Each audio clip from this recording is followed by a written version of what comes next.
Hello everybody, today we're going to have a look at my Horizon Adventure 925T Treadmill.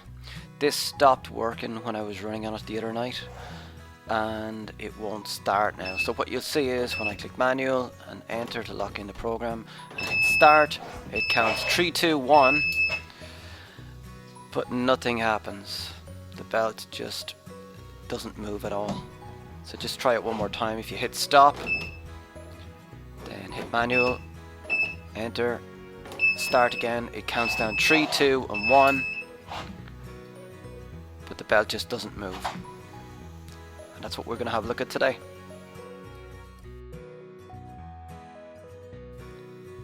So before doing anything, we plug out the treadmill and leave it powered off for about 10 minutes. What we want to do is we want to test the motor. So the motor is connected to the controller board with 2 wires. They're usually red and black as they are here, and there's red and black are written on those spade connectors on the board on mine, but they may not be on yours. It's always a good idea to take a picture of the board before you disconnect any of the cables. So that's the motor disconnected and we're going to test it. So just to take a look at the wires that are connected to the motor, we've got 3 wires that go to the motor. So here they are.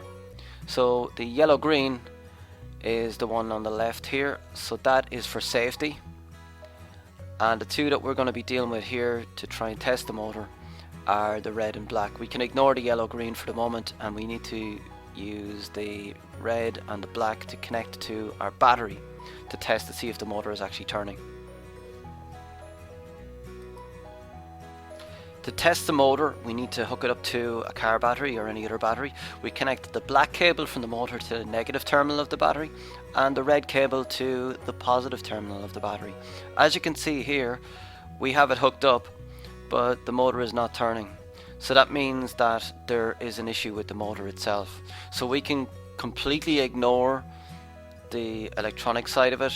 If the motor doesn't turn with the battery, then there is an issue with the motor itself. So what we're going to try first is to clean the brushes. A lot of the times issues with the motor can be because of bad contacts. So we're going to take off the brush cover and take out that little brush in there and clean it. So I'm going to take you through it step by step.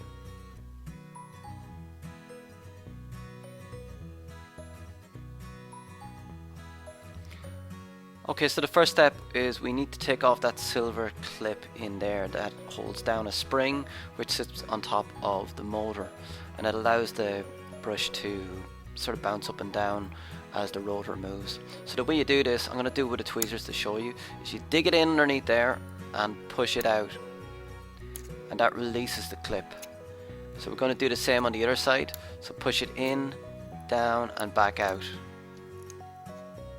and then we can lift that out with the tweezers. So now we have the spring which sits on top of the brush. We can just pick that out. There's nothing holding that, only the clip holds that in. So with the clip out, we can take the spring out. And lastly, we have the brush itself. So you can just take that out, pull it out with your hand, and there's a spade connection there, which is a little awkward. I couldn't get this on camera with the tweezers because it just didn't have enough purchase on it to pull it out, so I'm just pulling it out with my hand. So that's the brush there. There's actually 2 brushes on this motor. I'm just going to show one today, but it's the same means of cleaning both. So whatever I've done for this one, you can do to the second brush as well. As you can see there, it looks a bit dull. So what we're going to do is we're going to file that down. So this is my file. I just bought this in a hardware store. There's nothing special about it at all. It's just a standard file. So where you see the brush looking a bit dull, you just file it down until you get it nice and shiny. You can of course get new brushes. This treadmill is a bit old, so I'm not sure if I can get the exact same ones for this. So I'm just going to try filing this down. So you can see it there now, it's nice and shiny, so that should be able to make a good contact with the rotor. Yeah, looks good. So now we're just going to reverse what we did. We're going to put that brush back in again and put the clip and spring back in as well. This is the only really tricky part of it. The brush is easy to put in. You just put it back in the way it was and put the spade connector back on again. It's a little tricky to do on camera, as you can see, but we push back in the spade connector.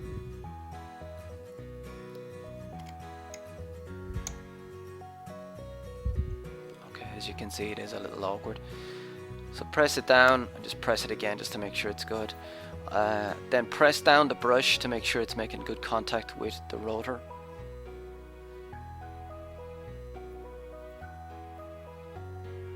And now we put back in our spring.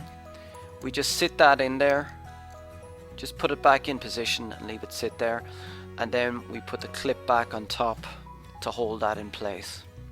So this part is probably the trickiest part of the lot, really. So you need to sit it in on top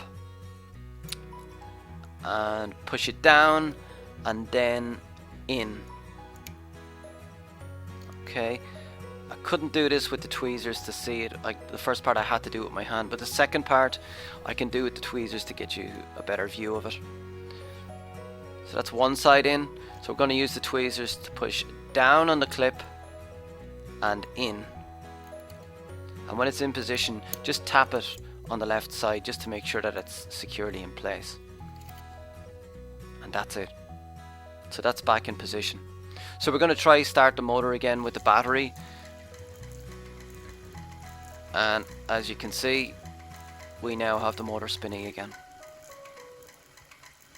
So what we're going to do is connect it back up to the controller board again safely and plug it in and see if we've got it back working again.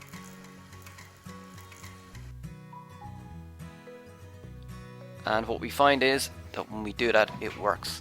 So now if I power it on again, go to the same manual program, 3, 2, 1, it now turns. So that's how I got the treadmill back up and running. A lot of people might throw it away if they were faced with this, but you can see just how easy it is to fix some of the faults with the treadmill. And we're back in business. Please like and subscribe. There's going to be another video up next week. Thanks.